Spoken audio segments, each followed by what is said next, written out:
où se trouvent tes liens de dépendance? Alors j'ai envie de faire cette vidéo parce que franchement, là je viens de réaliser un truc, et c'est pour ça que j'ai pris une décision assez radicale. C'est que dans un couple, d'ailleurs dans toute chose, hein, que ce soit dans un couple, avec la famille, avec des objets même parfois, c'est qu'on crée en fait inconsciemment des liens de dépendance. Donc même si vous avez travaillé sur vous, même si vous en avez conscience de tout ça, bah en fait de manière automatique on va créer des liens de dépendance si on prête pas attention en fait, si on se laisse happer par la vie, ça va se faire de manière automatique.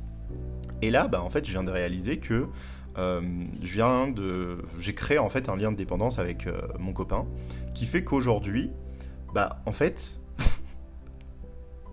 trop chelou, mais de base, moi je suis un voyageur, je suis un grand voyageur, je me pars tout seul, à l'autre bout du monde, enfin j'ai aucun problème de voyager tout seul, etc.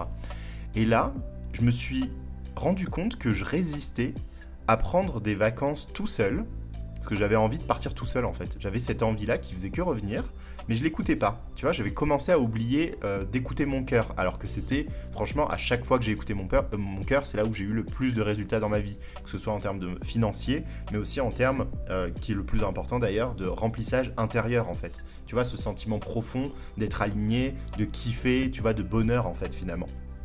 Et là, je me suis rendu compte de ça.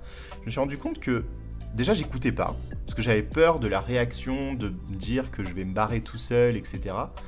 Malgré le fait que franchement j'ai un copain qui est super ouvert avec ça, hein, c'était juste moi avec moi-même.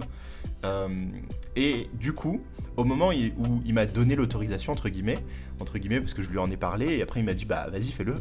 Et du coup moi j'étais en mode ouais mais je sais pas, je vais te laisser tout seul. Ouais, bah ouais, c'est un grand garçon quand même, donc il va pouvoir se démerder. Et du coup, bah en fait, ça parlait quoi? Ça parlait juste de ma peur, en fait, de ma peur de partir à l'aventure et de me retrouver face à moi-même, solo, à me démerder. Enfin, trop bizarre, comme si là, lui, il était avec moi en train de... Alors financièrement déjà, pour vous dire, c'est moi qui paye tout. Euh, Parce que pour l'instant, il est en train de faire son projet. Donc du coup, c'est moi qui avance tous les frais. Donc je suis déjà dans cette situation. Mais en fait, dans le mental, ça a créé un truc de... Bah, sans lui, je ne peux pas exister, tu vois. Et ça arrive pour tout, hein. Je vous ai dit, ça peut arriver pour votre famille aussi. Si vous avez une famille et que vous n'arrivez pas à vous en extirper, vous pouvez avoir ça aussi. C'est-à-dire qu'il y a des gens, ils vivent encore chez leurs parents, parce qu'il y a ce sentiment de dépendance, en fait, que si tu t'en vas tout seul, bah, ça va être compliqué, tu vas pas pouvoir te démerder. Tu vois, ça revient en fait à un manque...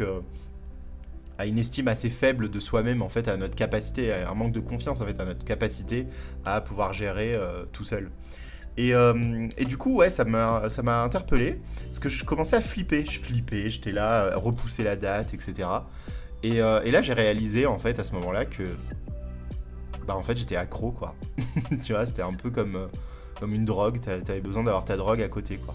Et ça, c'est hyper toxique, hein. Là, vous êtes plus dans l'amour à ce moment-là, hein. Je vous le dis, hein, tous, on n'est pas du tout dans l'amour, on est dans l'attachement, qui est hyper toxique pour soi-même, parce que, du coup, on s'oublie totalement pour l'autre ou pour la chose, ou pour, voilà, ou pour les autres. Et ça, bah, tu te déconnectes également, en même temps, de ta connexion à ton intuition, de ta connexion à ta partie supérieure, comme, tu vois, si vous voulez l'appeler comme ça, à votre cœur, tu vois, toute cette connexion, en fait, qui fait que, dans l'instant, vous avez des informations. Mais quand vous êtes attaché à autre chose, vous écoutez plus ces informations, parce qu'elles vont aller à l'encontre de votre attachement. Notamment bah, le fait d'aller partir en voyage. Mais moi, bon, ça a toqué très fort, ça a dit, allez, maintenant tu te casses. Donc du coup, bah voilà, j'ai pris mes billets, donc là je me casse demain, et je vais pouvoir expérimenter bah, ce moment seul pour moi. Et donc, c'est quoi en fait, pourquoi je vous parle de ça? Parce que je vous invite vraiment à regarder les liens de dépendance que vous avez avec ce qu'il y a autour de vous. Que ce soit les gens, que ce soit vos objets, que ce soit tout ça. Parce que tout ça, c'est vos freins. C'est les freins que vous avez aujourd'hui qui vous empêchent de passer à l'étape supérieure. Parce que l'étape supérieure, on la connaît pas. Et plus on veut rester, plus on veut figer le présent, et plus on est en train de le casser le présent. Je m'explique. Là, le fait de me dire que j'allais rester avec mon copain au lieu de partir en vacances tout seul parce que j'avais ce sentiment, bah, qu'est-ce que ça crée ça? Si je l'aurais pas fait, si j'aurais pas pris mon billet, ou si je leur ai dit bah viens avec moi, tu vois, on va faire le truc ensemble.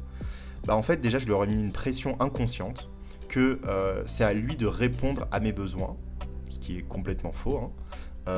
Et aussi, là, s'il serait venu, en fait, il y aurait deux trucs. S'il serait venu, lui, vu qu'il aurait pas envie de venir, bah, il se serait forcé d'une certaine manière pour moi. Et donc, du coup, ça aurait créé, en fait, tu vois, même si j'arrive et que c'est la merde totale, bah moi, je vais devoir, tu vois, agir en mode, ah non, mais tout va bien, c'est génial, tu vois. Bah ouais, parce que comme je l'ai forcé, bah maintenant, tu vois, je suis responsable, en fait, de lui. Donc, je vis pas du tout mon moment, je le vis toujours par rapport à lui. Et pareil, si je me serais forcé à rester et à ne pas partir, ça aurait fait exactement la même chose, mais du côté inverse. C'est-à-dire que moi, tu vois, j'aurais mis une pression en fait sur mon copain, de inconsciente, hein, mais de, tu vois, que à cause de lui, je ne peux pas faire ce que j'ai envie de faire, tu vois. Et ça, c'est lourd à porter pour la personne, hein. Franchement, pour la personne qui est en face, c'est lourd à porter. Donc forcément, vous vous retrouvez à récupérer en pleine gueule, en fait, ce que vous avez envoyé. Donc c'est pour ça que c'est pas sain, en fait. Et ça arrive sur tout. Que ce soit sur des objets, que ce soit sur absolument tout. Ça nous bloque, en fait, de notre capacité à créer dans l'instant, à être, tu vois, à être spontané, en fait. Donc je vous invite à regarder à quel point vous êtes dépendant avec les choses qui sont autour de vous et essayer de vous en détacher. Et vraiment, vous allez découvrir le lien d'amour qui vous attache en fait avec les autres, qui n'a rien à voir avec la dépendance et qui vous permet du coup, par amour pour vous-même et donc par amour pour la personne aussi en face, de faire ce qui compte vraiment pour vous. Et c'est votre responsabilité, surtout quand vous êtes en couple, d'être heureux, de vous aimer. Et comme ça, bah, en face, vous allez recevoir exactement ce que vous vibrez. Voilà. Sur ce, merci de m'avoir écouté et je vous dis à bientôt. Ciao.